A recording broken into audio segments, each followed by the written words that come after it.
Hello, welcome to another broadcast church planting training video. And the last month or so we've been talking about contextualization, and there's been some fantastic stuff on our website from Andy McCulloch, from Liam Thatcher, also another little video by me, which was awesome. And in that video I was talking about how we learn our city, so really how we learn what the context is that we live in, what the people are like, what they're into, all those sorts of things. And today I kind of want to talk about contextualization from another angle, looking about how we learn ourselves. So we learn the city we live in, but we also need to understand ourselves really, and to contextualize ourselves, if that makes sense. So contextualization is all about understanding the world around us. Really, we need to understand ourselves as well. There are a couple of things that I've noticed in terms of how churches grow, particularly church plants that are really very important. So the first one is the location, the place that you're in, the demographics of the people that are around you, what the city is like. That can really help you grow.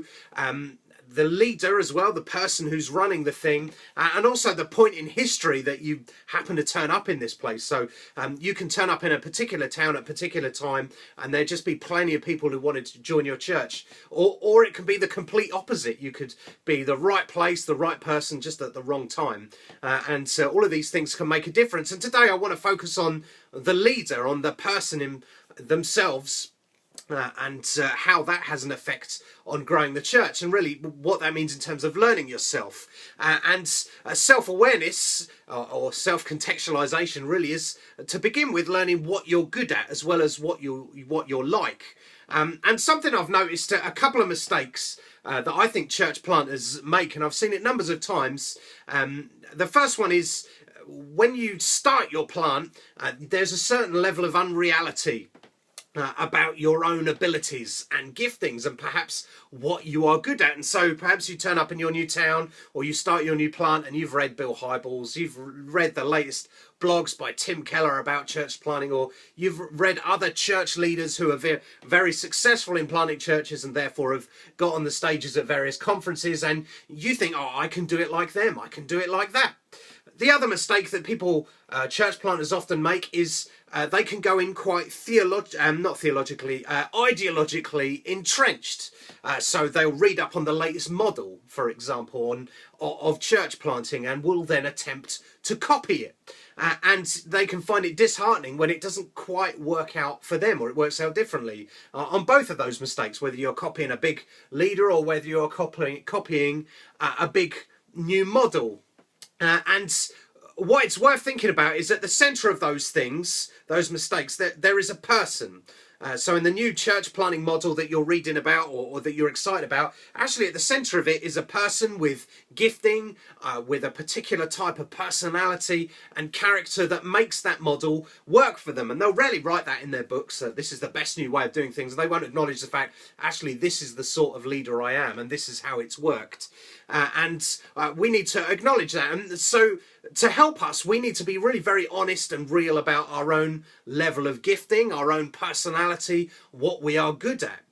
And perhaps the best way of understanding this and talking about this is to talk about how that's worked for us, which, you know, it's a bit of vulnerability, makes it a bit more fun, doesn't it? So when we first moved to Manchester, we discovered what we were good at, really, or particularly me, what my giftings were, what my personality was like in terms of planting a church, I suppose. We made a whole bunch of mistakes, but we realised a couple of things that we were probably quite good at. And the first one was hospitality. Realised that actually meeting new people, making friends, making new connections and contacts really was probably the thing that we were best at. And the best way of counting our numbers in those first few years of church planting was to count the numbers of people that came to one particular party we ran every year. So there was a big fireworks display near our house.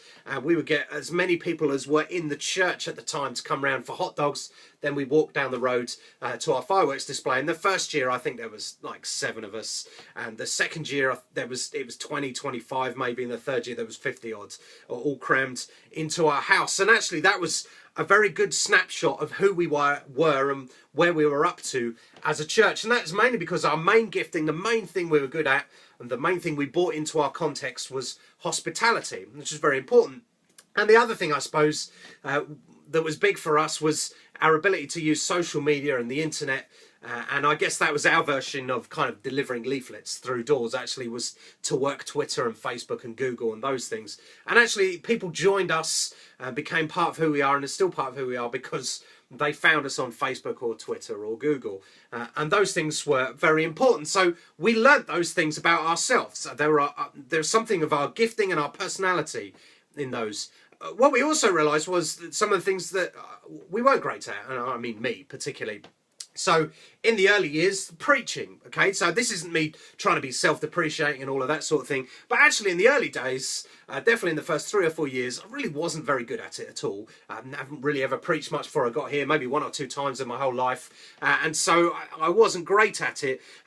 And part of me, one, classic church planter, church leader, thinks, my great preaching gift will be the flag that everybody rallies to in this city, and that will learn and grow because of these things. But actually, that's not true. I don't think anybody joins CCM because of how I preached. A couple may have left, but I don't think anybody joins. And so I realised, actually, you know what? I can't spend loads of time getting better at this because I'm a church planter. Actually, I'm on limited time and limited money. And so we cut back on that, and I got people in to help me.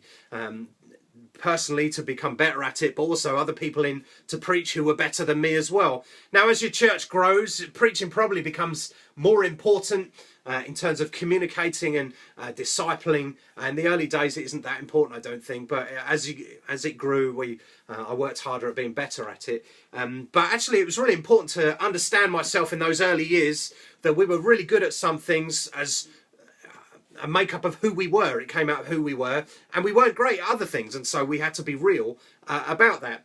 The other thing to understand when you're contextualizing yourself, when you're looking to understand yourself so that your church can grow, is to think about the stage of life that you are at. And again, the church planting books and kind of blogs don't tend to talk about this sort of stuff.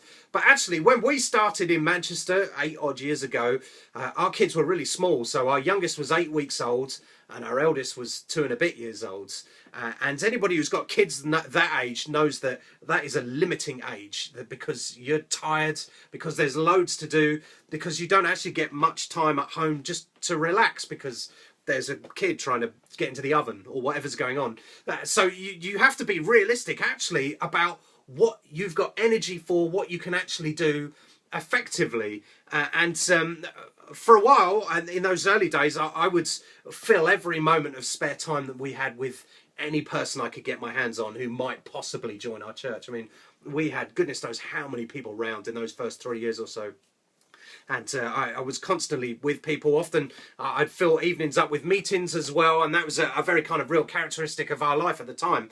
And I realised, actually, because the kids were young, because we were both working, I was working part-time for the church, Vicky was part-time as a nurse, that actually it wasn't good for us. It wasn't good for our new family. It wasn't particularly good for our marriage either. And so we actually made a decision, or I did really, to kind of pull back on those things, to adjust our lives, to create a bit more space, to create a bit more time for relaxing in those. And that was a kind of a struggle in terms of trusting God. If I do less, will God still grow the church? Will people still join us? Will this thing develop at all, or will it stall? And actually, God's been very good to us over the years. And now, if we'd have started our church when we were in our 20s and we didn't have kids, or perhaps if we'd have waited a few years and started in our 50s when the kids had left home, then maybe those decisions would have been different. Maybe we'd have run things differently. Actually, it's hard to know. Our jobs could be in a very different place in 10 years, so we may not want to fill up our time in that way. So we had to really be aware of the life stage that we were at. And that was an important part of contextualizing, actually. It wasn't just me who'd come into this city, it was our whole family, and this needed to work for all of us. So contextualization, it's great to know your city, to understand what's going on, to understand the culture and all that sort of thing, but you also really need to understand yourself. You really need to understand who you are, what you are good at, what your gifting is, really what your personality is like, who you are as a person, the life stage that you're at. And then you have to be honest with yourselves in terms of what you can really make work, what's going to happen for you, what's going to be useful to you. And then you can play to your own strengths. You can work in your own strengths, and you can build other people in and team around you to help with your weaknesses as well. So that's contextualization and how we contextualize ourselves. Like I said, there's a whole bunch of other stuff on the blog. Particularly, there's a broadcast by Andy McCulloch, which is just wonderfully controversial, which is really worth having a look at. There's some great stuff by Liam Thatcher as well. I do encourage you to get to the broadcast website, which is thebroadcastnetwork.org. That would be great. Thanks very much for listening. I'll be back on again in a couple of weeks.